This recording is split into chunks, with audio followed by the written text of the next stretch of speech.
are greatly concerned with staph infections in our locker room. Well, it's a big problem. It's a big problem that's facing a lot of collegiate athletes only because of the fact that they're just going year-round now. When you have 125 people in here on a daily basis, somebody has something. Cold, sniffles.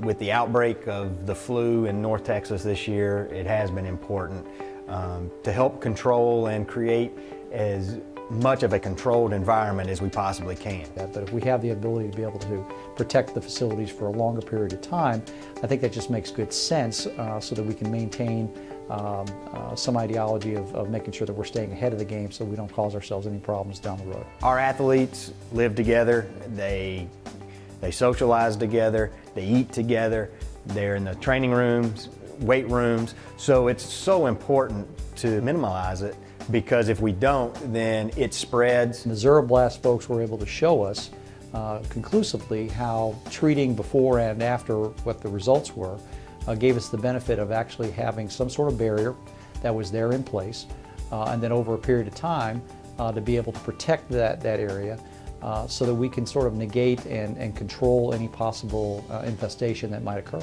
My first impression of Zeroblast was one of skepticism, to be perfectly honest.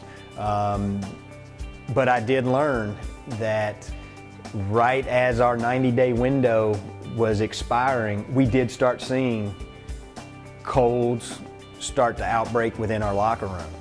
And ironically enough, right as those outbreaks were occurring, I got a call saying, "You're due."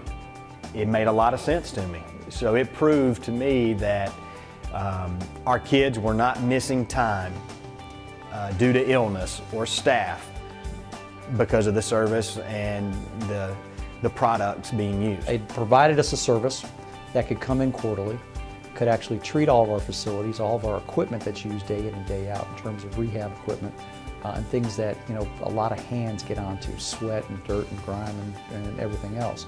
We have kids missing practice time, we have kids missing class time, we have kids missing competition. So for us to be able to help limit that and do our part in keeping them on the field, it's important. As an athletic training staff, our job is to make sure we keep kids out on the field of play. When that doesn't occur, we have to find out why. And what Zeroblast has done is allowed us to be able to make sure that we can keep our facilities safe. I would definitely recommend Zeroblast. Well, there's no question. I think, I haven't found another system that's out there that has been as effective in talking to my counterparts. Thus far, I've been very, very pleased with what we're investing and what the outcome has been for us. During recruiting, we can tell athletes, and not just athletes, it's the mothers and fathers. They're the ones that want to know when they send their son or their daughter to TCU that they're going to be protected. So yes, I would recommend the use of the Zeroblast system. It's been very, very good for us. It's been a very good investment, and it's been good for peace of mind. When you're dealing with a 90-day residual effect in high traffic areas, that makes a difference. A good offense is a very good defense, and Zeroblast gives you that. It gives you another line of defense, so that's a no-brainer.